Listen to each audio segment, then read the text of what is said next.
If you lived before our time, who would you be? What if you could choose from 1,000 yesterdays, when the past was today and the new took your breath away? Who would you be? How would you live? Who would you love? Living every generation before us, remembering for generations to come, the History Channel, where the past comes alive. In the early months of the Second World War, American submarines, known as the Silent Service, faced a critical problem. Commanders were complaining that their torpedoes were wildly inaccurate and that those that hit their targets often turned out to be duds. The War of the Pacific was being jeopardized and no one knew how to fix the problem. Our program looks at the evolution of torpedoes. From the beginning, they were weapons of terror that grew even more terrifying with each technological leap.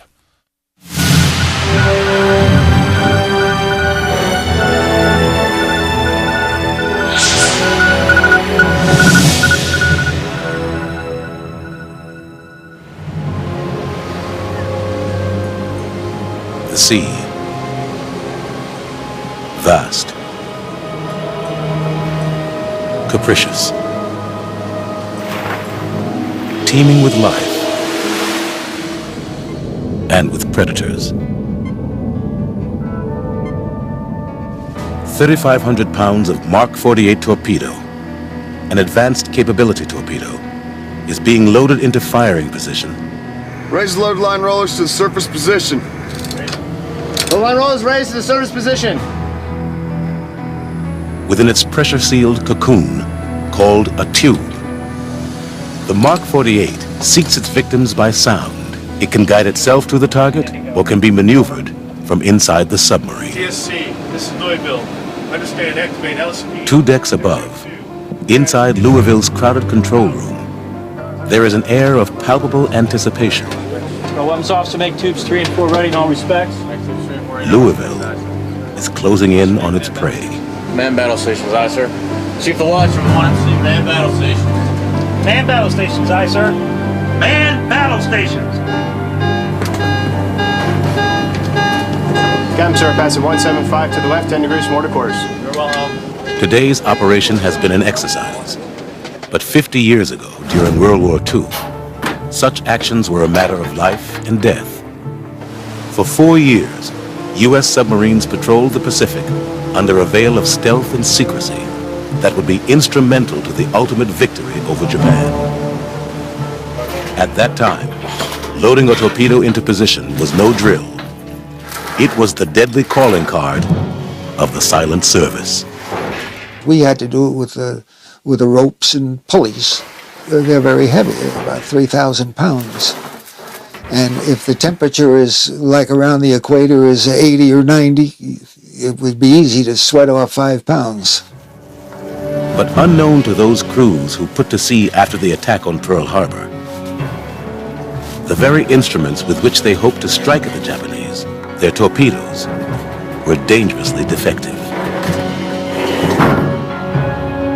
2 years of frustration and disappointment would pass before submarines would break through the bureaucratic and political barriers to create one of the single most effective weapons of World War II. Make ready, tube 2. Tube 2 ready. Fire 2.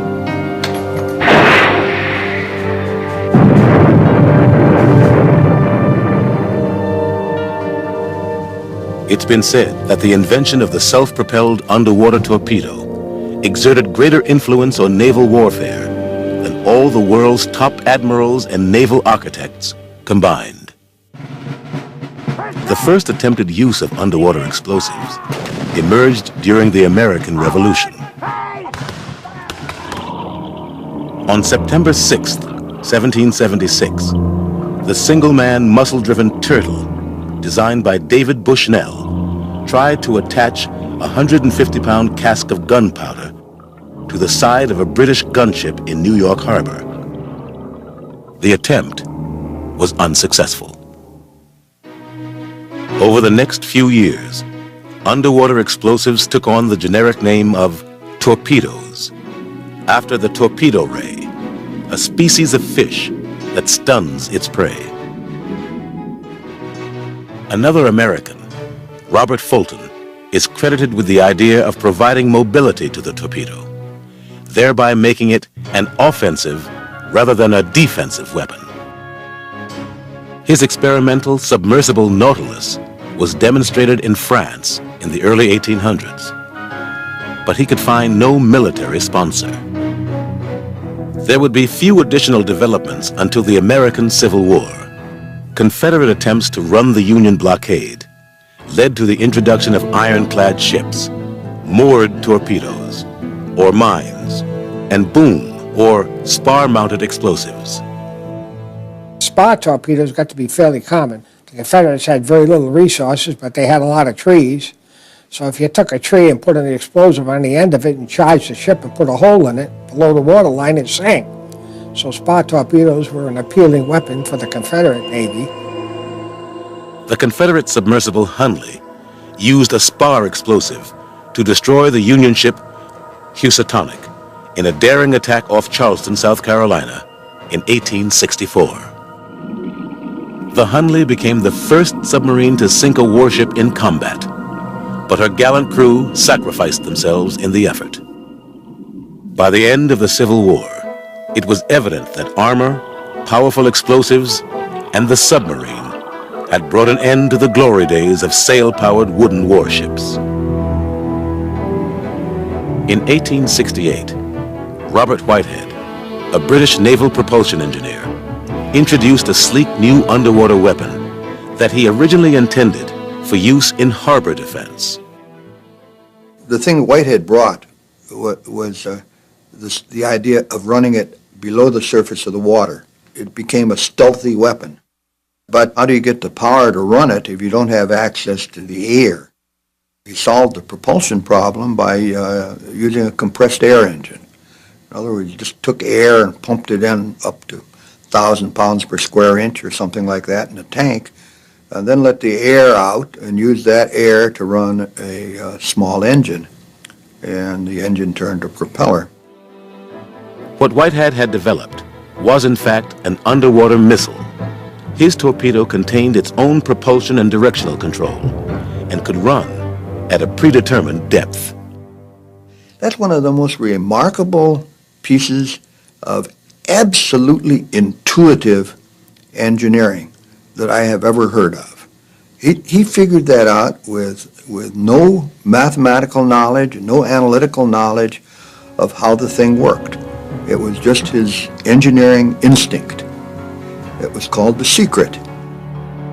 Whitehead's secret was a pendulum, which, depending on the amount of outside water pressure, was activated to sense the up and down pitch of the torpedo and move the depth rudder accordingly. The Whitehead torpedo was designed to be launched from surface ships. It became an instant sensation among the world's naval powers. Curiously, the United States would be the conspicuous exception. In the years following the Civil War, the American military demobilized as national attention focused on Reconstruction. Nevertheless, in 1869, a specialized naval torpedo station, the first in the world, was established on Goat Island at the entrance to the bay in Newport, Rhode Island. When the torpedo was developed in Europe by Whitehead in the 1860s, the American Navy was slipping into its dark ages, and the number of ships we had during the Civil War diminished significantly. We went from 600 ships down to maybe 100 operative ships. Everything was on hold. And that's why, in a way, when you look at this torpedo and its development here, it stands apart from everything else naval that was happening in this country.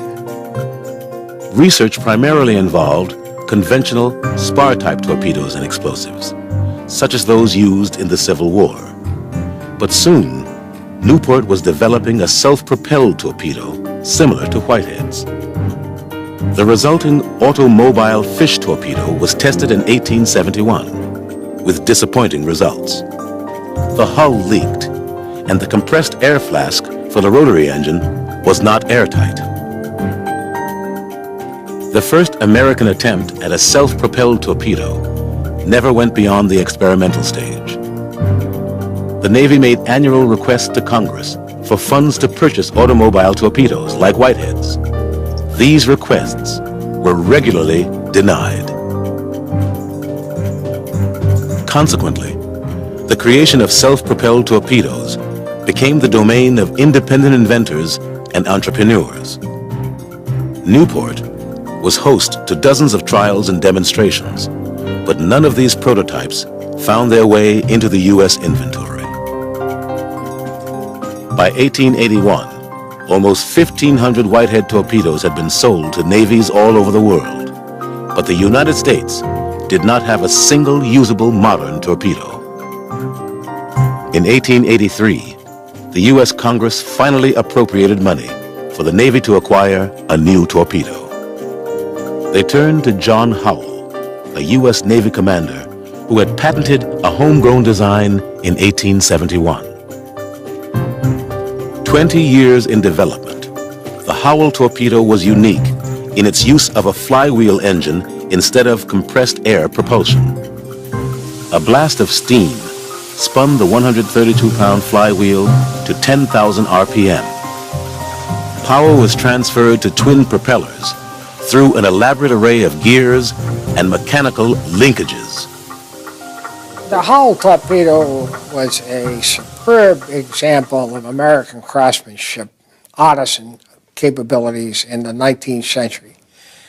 It's brass, it's beautiful, smooth design. It's a wonder to behold, and some of the mechanical innovations in it are amazing too. For example, the Howell flywheel torpedo, as you would expect with any flywheel, has to run down during the run, but you want the torpedo to run at a constant velocity so you can hit the target.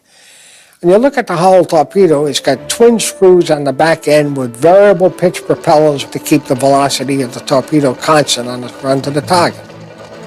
The Howell entered service in 1889, the U.S. Navy's first operational self-propelled torpedo.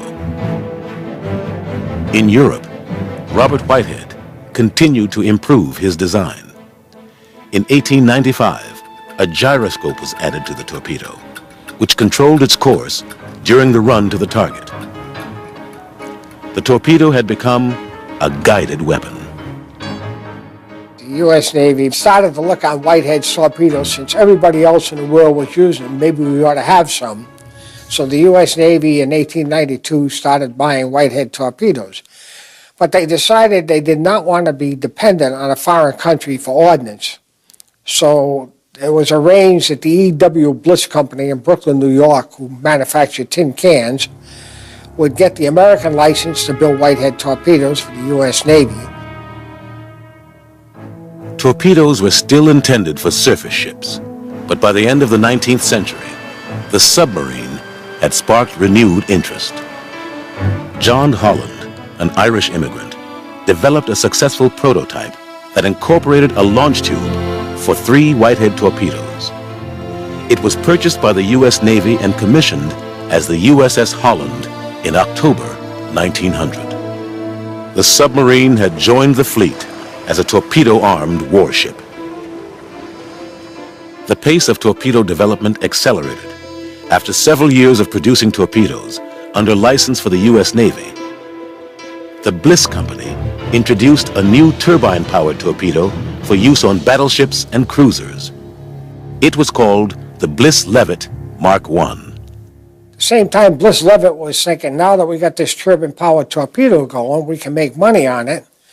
And they had the Japanese and the Russians and these various foreign countries coming in and looking at the torpedo. Bliss-Levitt's commercial endeavors with foreign governments alienated the Navy, even while they continued to purchase hundreds of torpedoes. The Navy even sued in court to prevent the release of sensitive technology. The Navy lost, and Bliss-Levitt got authorization to sell the torpedoes. At that point, the Navy said this will never happen again, and they went to Congress and got the money to build a torpedo factory on Goat Island on their torpedo experimental activity. Suddenly became a torpedo production facility. But Bliss-Levitt trumped the Navy by introducing yet another breakthrough in torpedo propulsion. Bliss came up with the Bliss-Levitt Mark 7 torpedo, which is one of the absolute landmarks in the United States Navy torpedo business. It was a so-called steam torpedo because it squirted distilled water into it, made steam, and drove the turbine. Very efficient, very fast. Steam turbine propulsion became the basis for all U.S. torpedoes until the latter stages of World War II. The Mark 7 torpedo was issued to the fleet in 1912. Despite their earlier problems, the Mark 7 was produced by Bliss-Levitt under Navy direction. In addition to introducing steam turbine propulsion, it was the first torpedo to use a TNT warhead. The torpedo had come of age at a critical juncture in history. Across the Atlantic, a single gunshot in the Balkans plunged Europe into what would become the first global war.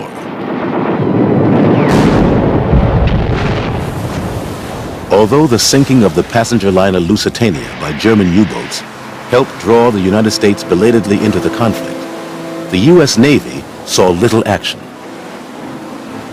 The German surface fleet stayed close to home and thus presented few targets.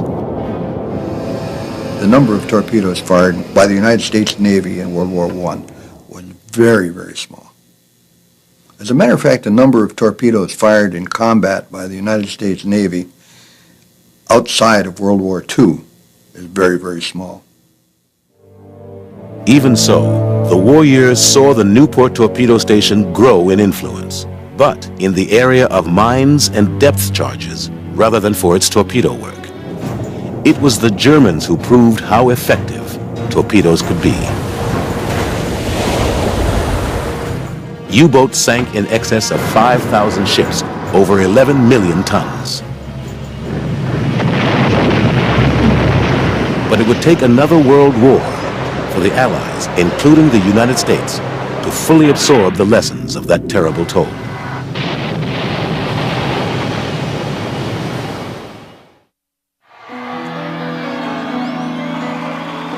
With the Kaiser defeated and the troops back home, the United States once again demobilized. The U.S. Navy consolidated all torpedo design and production in Newport. And they went off in their own merry way. Even Bliss was out of the business. There was no other torpedo establishment except the Newport Torpedo Station. The German U-boat campaign was all but forgotten as the United States Navy focused attention on the Pacific and another potential adversary, Japan. As a result, the concept of the fleet submarine was refined.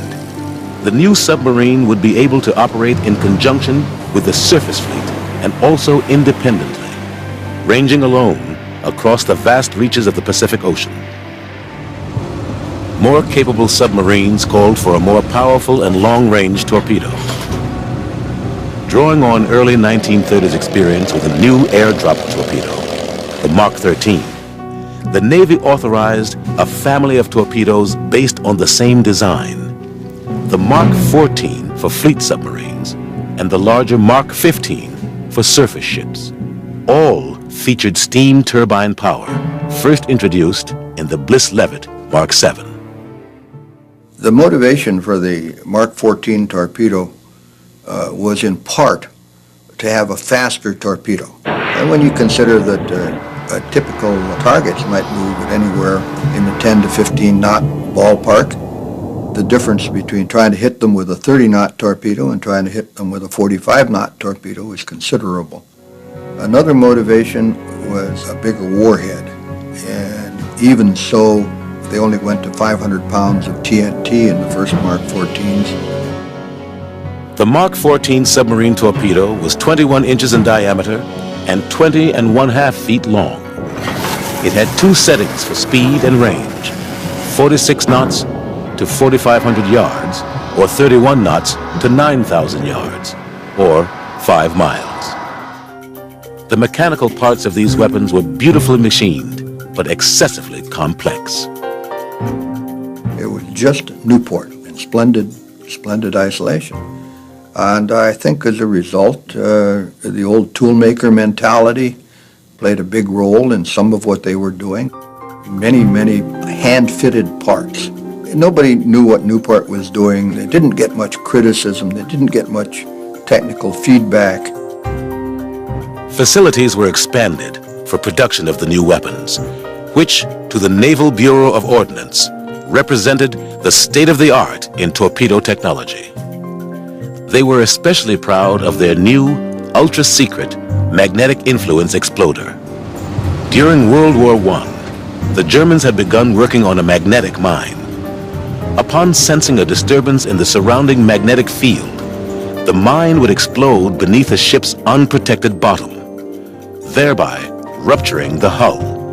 The war ended before the device could be tested.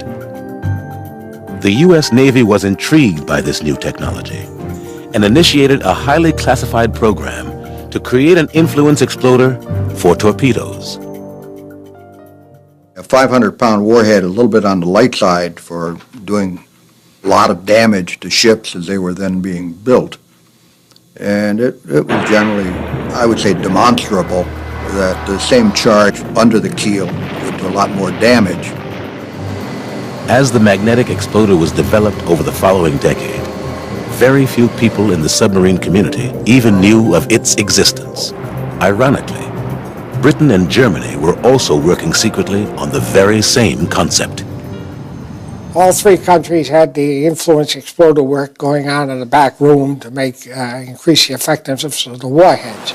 The effort was so highly classified that on the eve of World War II, the operating U.S. Navy did not know it had an influence exploder for its torpedoes. The torpedo station had originally requested a derelict battleship to test the new exploder. The Bureau of Ordnance refused, this being viewed, in their words, as unessential. Navy Department says, no, we can't spend that much money. We'll find another ship. Well, how about an old cruiser? No. A destroyer? No. And finally, they got an old derelict submarine.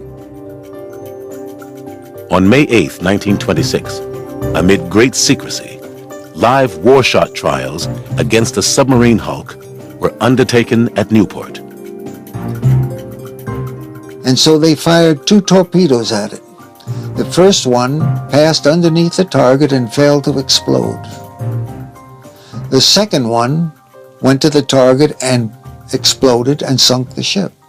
The torpedo was never tested again because a torpedo cost $10,000.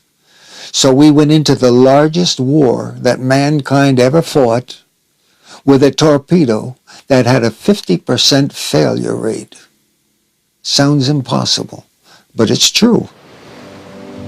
In 1933, the cruiser Indianapolis and 2 destroyers were sent on a secret mission to the west coast of South America, along the equator, to test the magnetic exploders on dummy warheads.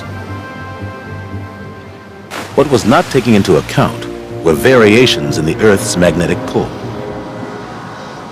Problems with the influence exploders, and be they German, British, or U.S., is that the magnetic field of this planet that we're on varies from point to point.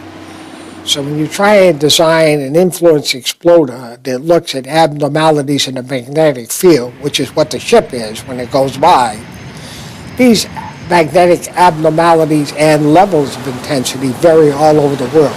The solid scientific base to make an influence exploder did not exist. Nevertheless, in 1934, the Mark VI magnetic influence exploder was declared ready for production. The position of the Bureau of Ordnance to disallow additional live tests of the magnetic exploder was absolutely clear at the torpedo station. What was not clear, either with the torpedo station or the Navy bureaucracy, was that the Mark XIV torpedo had 2 additional defects. Defects that would obscure the magnetic exploder problem, which continued for most of the war. The first was that the torpedo's conventional contact detonator, which relied on impact, failed to explode under certain conditions. The second was that the depth control mechanism had been incorrectly calibrated. The torpedoes ran too deep. This all would have been made obvious under realistic live fire tests, tests the Navy bureaucrats rejected as too expensive. The priority was getting torpedoes to the fleet.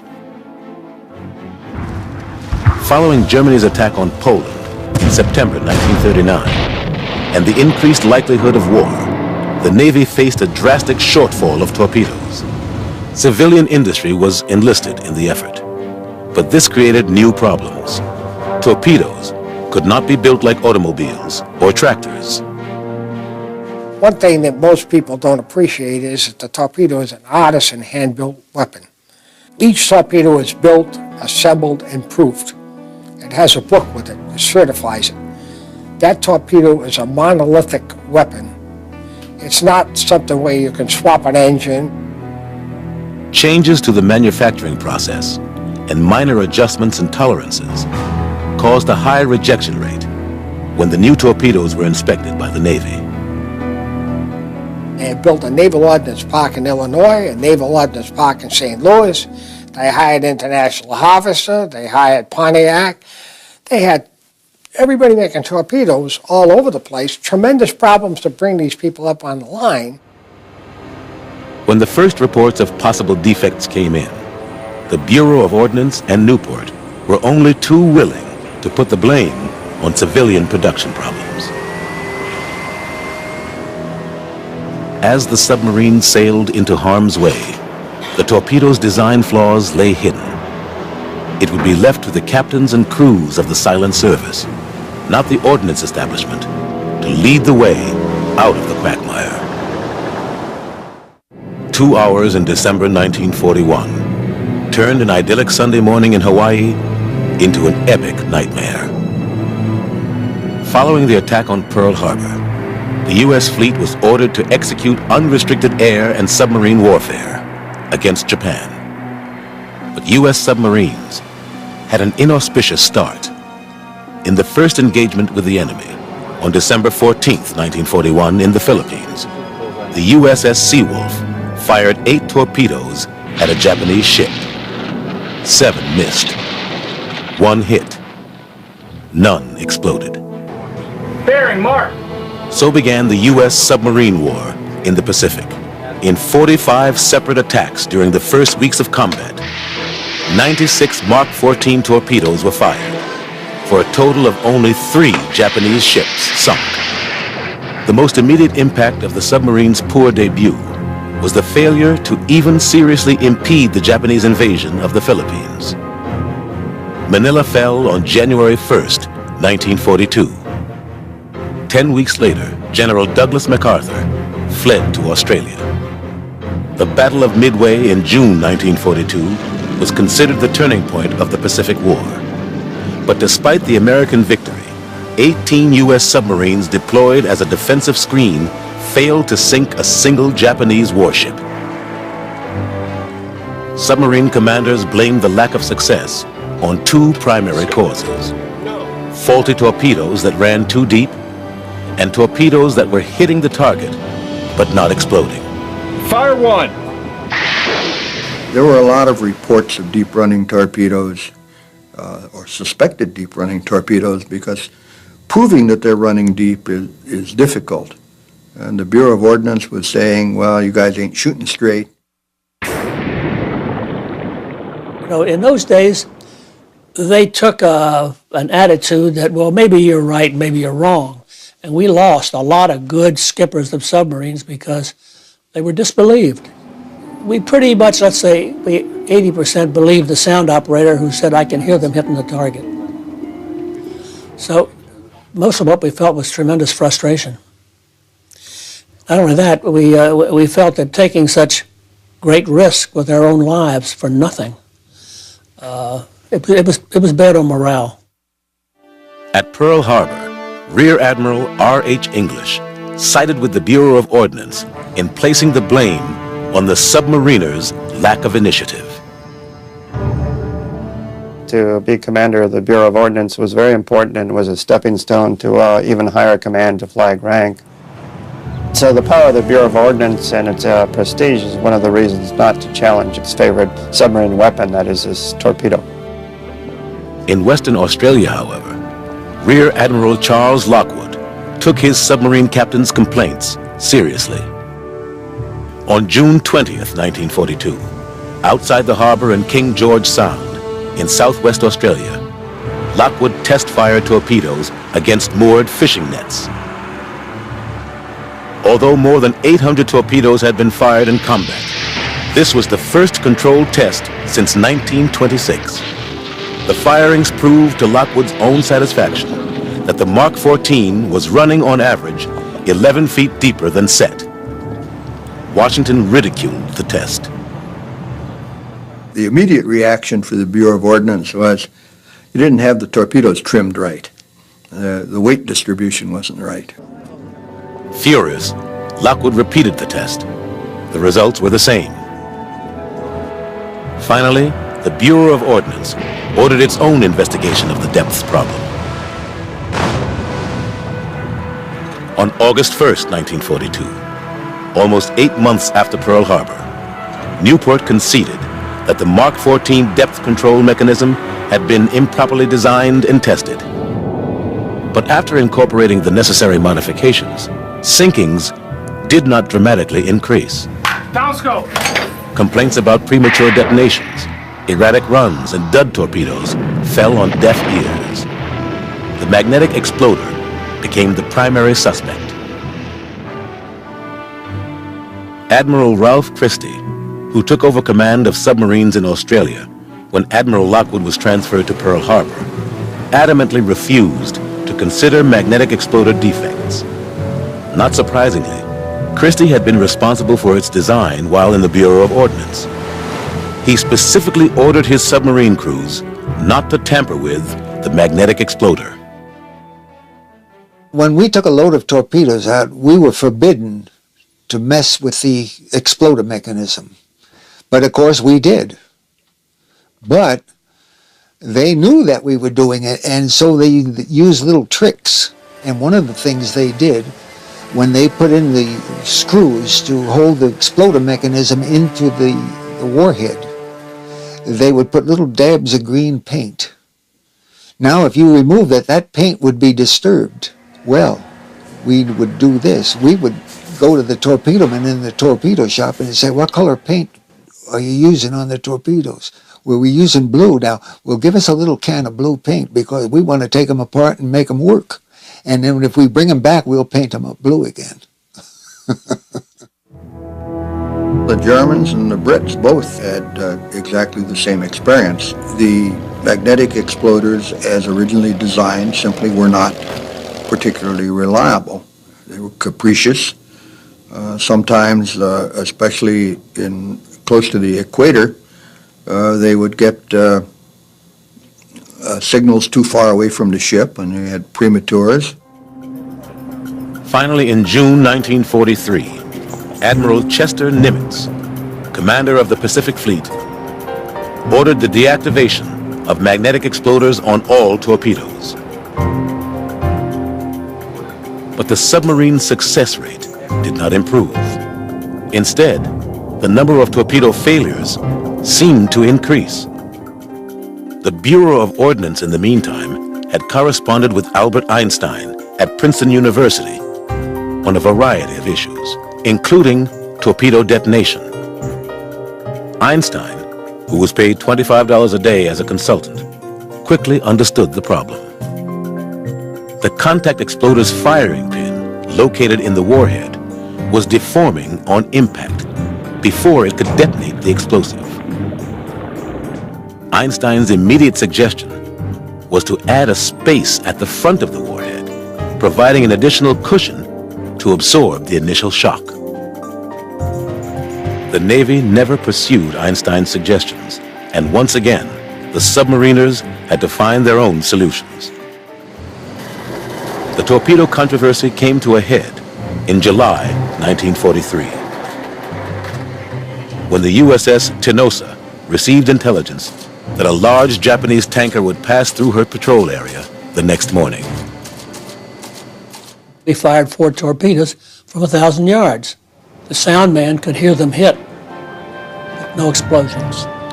And the skipper was about to cry, and the exec on there and myself said, "Captain, this ship is tracking right on course. The speed and course we've got is exactly right." He said, "All right, I'll fire 2 more torpedoes at his stern, and I'll aim them by periscope."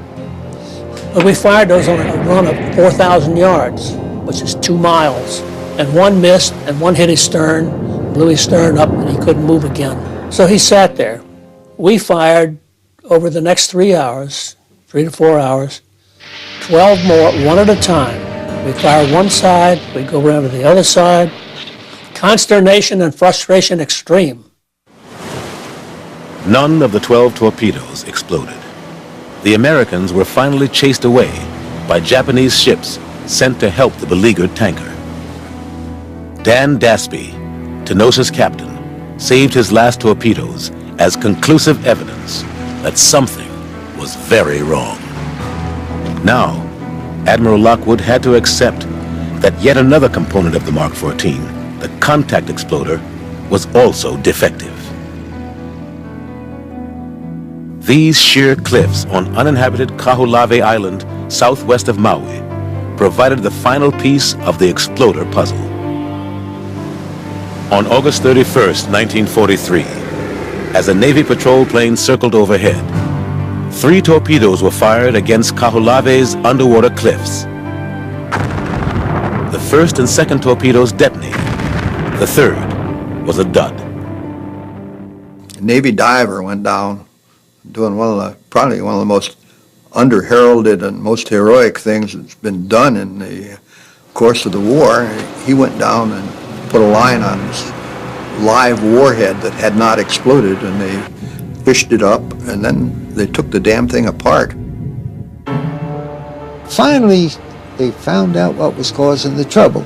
There's a little ring that was just too light, and if you hit it too hard, it would just crush. But if you hit it a glancing blow, it was just right. Well, all they did was make a little change in that, and they turned out a couple on the lathes and tried it out, and they worked like a charm. Make ready, tubes 1, 2, and 3. Make ready. The problems that had plagued the Mark 14 torpedo since the start of the war had finally been corrected. Fire 1. The date was October 1943.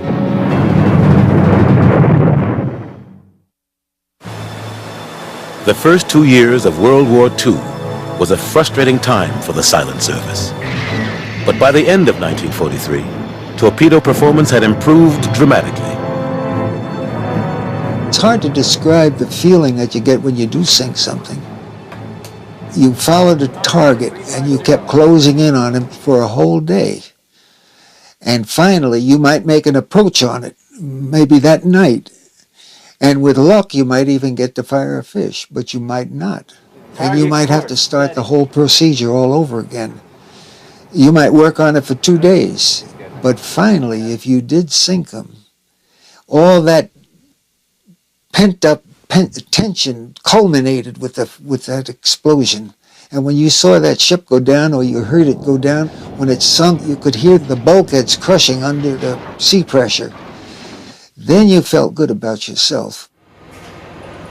During the course of the war, the Newport Torpedo Station delivered over 18,000 torpedoes. Thousands more were made in the private sector. Not only was Newport's monopoly on torpedo production broken, so was its lock on design and engineering. Every new type of torpedo that saw action during the war was developed by commercial companies. One such weapon was the electric torpedo. Unlike the Mark 14 that produced exhaust gases that rose to the surface in the form of a wake, the battery-powered electric had no visible trace, a very desirable characteristic for a submarine torpedo. The new torpedo, called the Mark 18, was contracted to Westinghouse Electric Corporation. It was powered by 72 wet cells, delivering 750 amps, which in turn drove a DC motor.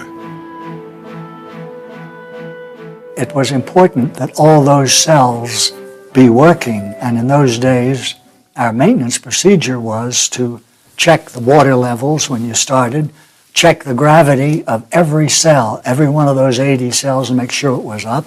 If we didn't like some cell, then we'd go right into the battery and pull out that cell and put in another one. So we were very careful. Make ready, tube 2. In 1944, 30% of the torpedoes fired from submarines were Mark 18s. In 1945, that figure rose to 65%. Westinghouse Corporation's Sharon, Pennsylvania division produced Mark 18s.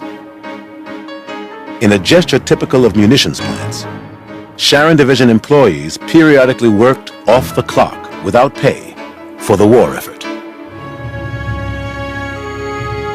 One donated Mark 18, torpedo number 58009, was delivered to the Navy on the 9th of November 1944. It was loaded aboard a new submarine, the USS Taranti in New London, Connecticut in January 1945. After arriving in Pearl Harbor, the torpedo was retuned and made ready for Taranti's war patrol. On June 11th, 7 months after they delivered the torpedo to the Navy, Sharon Division workers were informed that their creation had, in the words of Admiral Charles Lockwood, been delivered to Hirohito successfully. That delivery was dramatically illustrated by this periscope photo of a sinking Japanese merchant ship that accompanied the letter. Another product of commercial enterprise and know-how was the Mark 24 acoustic homing torpedo. This was an airdrop torpedo that could acoustically home in on the noise of submarine propellers.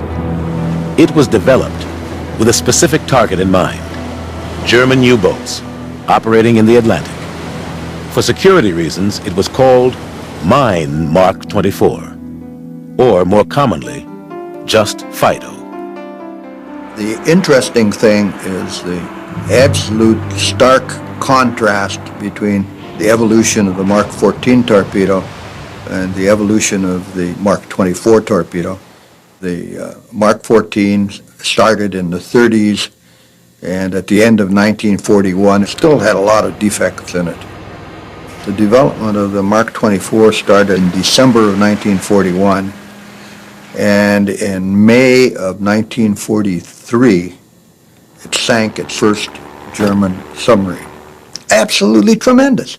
Can you imagine that? Starting from scratch with a totally new concept and ending up with a working weapon that was sinking submarines in 17 months. That's unbelievable. During the entire war, approximately 15,000 torpedoes of all types were fired.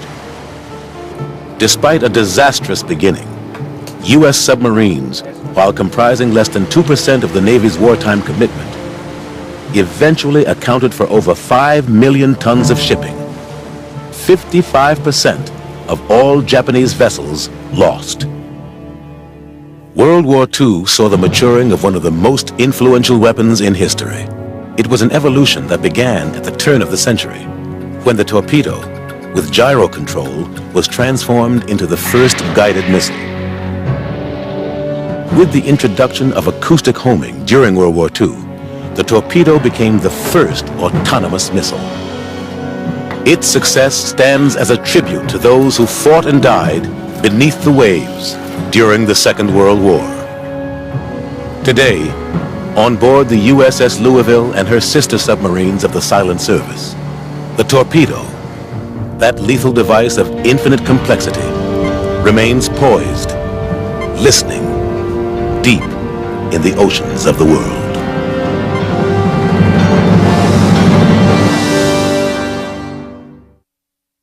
The Second World War's most unusual torpedo was a Japanese model called the Kai-10. It carried nearly 2 tons of TNT and a one-man crew which steered the torpedo. What most models didn't have was an escape hatch for the crewmen, making it the underwater version of a kamikaze attack. There were very few successes, but in the final month of the war, a Kai-10 did sink a U.S. destroyer escort, killing more than 100 American sailors.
The sea, vast, capricious, teeming with life and with predators. 3,500 pounds of Mark 48 torpedo, an advanced capability torpedo, is being loaded into firing position. Raise the load line rollers to the surface position. The line rollers raised to the surface position. Within its pressure-sealed cocoon, called a tube. The Mark 48 seeks its victims by sound. It can guide itself to the target or can be maneuvered from inside the submarine. TSC, this is Louisville. Understand, activate LSP. 2 decks above, inside Louisville's crowded control room, there is an air of palpable anticipation. Our weapons officer make tubes 3 and 4 ready in all respects. Louisville is closing in on its prey. Man battle stations, aye, sir. Chief the watch from 1MC, man battle stations. Man battle stations. Underwater explosives took on the generic name of torpedoes, after the torpedo ray, a species of fish that stuns its prey. Another American, Robert Fulton, is credited with the idea of providing mobility to the torpedo, thereby making it an offensive rather than a defensive weapon. His experimental submersible Nautilus was demonstrated in France in the early 1800s, but he could find no military sponsor. There would be few additional developments until the American Civil War. Confederate attempts to run the Union blockade led to the introduction of ironclad ships, moored torpedoes, or mines, and boom, or spar-mounted explosives. Spar torpedoes got to be fairly common. The Confederates had very little resources, but they had a lot of trees. So if you took a tree and put an explosive on the end of it and charged the ship and put a hole in it below the waterline, it sank. So spar torpedoes were an appealing weapon for the Confederate Navy. 2 years of frustration and disappointment would pass before submarines would break through the bureaucratic and political barriers to create one of the single most effective weapons of World War II. Make ready, tube 2. Tube 2 ready. Fire 2.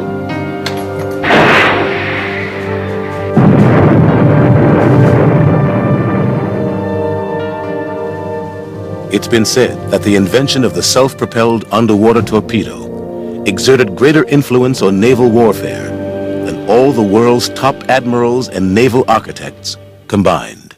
The first attempted use of underwater explosives emerged during the American Revolution. On September 6th, 1776, the single-man muscle-driven Turtle, designed by David Bushnell, tried to attach a 150-pound cask of gunpowder to the side of a British gunship in New York Harbor. The attempt was unsuccessful. Over the next few years, Stations, aye, sir. Man battle stations. Chem, sir, passing 175 to the left, 10 degrees from order course. Very well held. Today's operation has been an exercise. But 50 years ago, during World War II, such actions were a matter of life and death. For 4 years, U.S. submarines patrolled the Pacific under a veil of stealth and secrecy that would be instrumental to the ultimate victory over Japan. At that time, loading a torpedo into position was no drill. It was the deadly calling card of the silent service. We had to do it with the ropes and pulleys. They're very heavy, they're about 3,000 pounds. And if the temperature is like around the equator is 80 or 90, it would be easy to sweat off 5 pounds. But unknown to those crews who put to sea after the attack on Pearl Harbor, the very instruments with which they hoped to strike at the Japanese, their torpedoes, were dangerously defective. If you lived before our time, who would you be? What if you could choose from 1,000 yesterdays, when the past was today and the new took your breath away? Who would you be? How would you live? Who would you love? Living every generation before us, remembering for generations to come, the History Channel, where the past comes alive. In the early months of the Second World War, American submarines, known as the Silent Service, faced a critical problem. Commanders were complaining that their torpedoes were wildly inaccurate and that those that hit their targets often turned out to be duds. The war in the Pacific was being jeopardized and no one knew how to fix the problem. Our program looks at the evolution of torpedoes. From the beginning, they were weapons of terror that grew even more terrifying with each technological leap.